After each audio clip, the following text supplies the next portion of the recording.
जब भी हम एयर कंडीशनर ऑन करते हैं, स्टार्ट करते हैं, तुरंत हमारा एमसीबी गिर जाता है, यानी तुरंत हमारा एमसीबी ऑफ हो जाता है। ये हमारे एक दोस्त ने कमेंट करके पूछा है कि आखिर कारण क्या है। तो आज इस टॉपिक को बहुत ही डिटेल्स में, बहुत ही डीप में आज हम समझेंगे इसे कि आखिर कारण क्या होता है, क्यों ऐसा ट्रिप हो जाता है एमसीबी। हेलो दोस्तों, अमरेश 11 टेक चैनल में आप लोगों का स्वागत है। दोस्तों, अगर आपने अभी तक अमरेश 11 टेक चैनल को सब्सक्राइब नहीं किया है तो नीचे लाल कलर का सब्सक्राइब का बटन है, उसे दबाकर सब्सक्राइब कर लें। और तो देखिए, एमसीबी ट्रिप होने का मेन कारण यही होता है कि न्यूट्रल फेस कहीं पे शॉर्ट है, कहीं पे आपस में मिला हुआ है न्यूट्रल फेस, क्योंकि एमसीबी तुरंत हम ऑन करते हैं तुरंत गिर जाता है नीचे। तो इसका मतलब यही है कि कहीं ना कहीं शॉर्ट है। या फिर अगर आपका स्प्लिट एयर कंडीशनर है तो या तो इंडोर में कहीं पे शॉर्ट है या तो आउटडोर में कहीं पे शॉर्ट है, या तो इंडोर से जो आउटडोर को जा रहा है वायर, उस रास्ते में कहीं पे ब्रेक है। तो उसे कैसे फाइंड आउट कर सकते हैं? देखिए, सबसे पहले हमें पीसीबी चेक करना है खोल के। सबसे पहले तो आप अपना एमसीबी चेक करिए। एमसीबी पहले पूरा सर्किट निकाल दीजिए, इसका एसी का दोनों तार न्यूट्रल फेस निकाल दीजिए और एमसीबी आप डायरेक्ट ऑन करके देखिए कि एमसीबी से आउटपुट हो रहा है कि नहीं सप्लाई। अगर आउटपुट हो रहा है तो एमसीबी यहाँ तक छोड़ दीजिए कि एमसीबी एम्पियर तो बाद में चेक करेंगे कि कितना लोड ले रहा है हमारा एमसीबी, वो तो बाद में हम चेक करेंगे। पहले हम देख लेंगे कि हमारा एसी, फिर एसी का दोनों वायर हम लगा देंगे एमसीबी में। लगाने के बाद फिर हम एमसीबी ऑन करेंगे। फिर देखिए, अगर कट हो रहा है तो आउटडोर और इंडोर दोनों को सप्लाई हम अलग अलग कर देंगे कि बारी बारी से दोनों को चेक कर लीजिए, एक बार इंडोर को चला करके, एक बार आउटडोर को चला करके, कि ट्रिप कहाँ से हो रहा है, इंडोर में हो रहा है कि आउटडोर में हो रहा है। एक्चुअली होता क्या है कि पीसीबी को चेक करें, पीसीबी को चेक करने के बाद कैपेसिटर जो लगा होता है वहाँ पे चेक करें कहीं उसमें शॉर्ट तो नहीं है।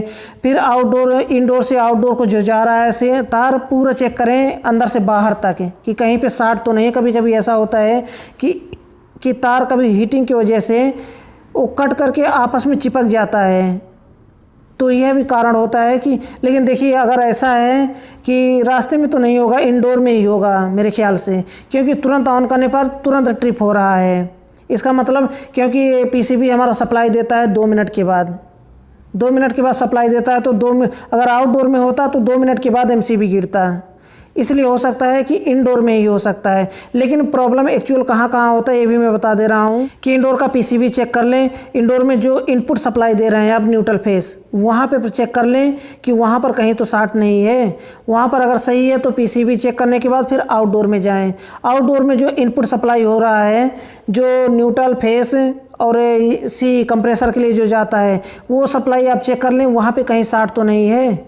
वहाँ पर अगर सही है तो फिर एक कंप्रेसर का टर्मिनल आप चेक करें। मेरे साथ भी ऐसा हुआ है, मैं ऐसा चेक किया हूँ, मेरे साथ भी मैं ऐसे फॉल्ट को सॉल्व कर चुका हूँ, इसलिए मैं अपना एक्सपीरियंस शेयर कर रहा हूँ आपके साथ। कंप्रेसर का जो टर्मिनल होता है, टर्मिनल के अंदर शॉर्ट हो जाता है, जो रनिंग कॉमन जो आता है वो आपस में शॉर्ट हो जाता है, क्योंकि कंप्रेसर के अंदर एक वाइंडिंग होती है कॉपर की, जैसे मोटर में वाइंडिंग होती है उसी तरह से उसमें भी, कंप्रेसर में भी वाइंडिंग होती है। तो वो वाइंडिंग आपस में शॉर्ट हो जाता है, जिसकी वजह से क्या होता है कि जब हम एक एयर कंडीशनर को स्टार्ट करते हैं तो तुरंत हमारा एमसीबी गिर जाता है, उसमें थोड़ा भी टाइम नहीं लेता। कभी कभी ऐसा होता है कि एमसीबी थोड़ी देर के बाद गिरता है, तो थोड़ी देर के बाद जब गिरता है तो कंप्रेसर हमारा हीट अप होता है, यानी हमारा कंप्रेसर चलता है। चलने के बाद जब धीरे धीरे एम्पियर बढ़ता है उसका, तब एमसीबी हमारा ट्रिप करता है।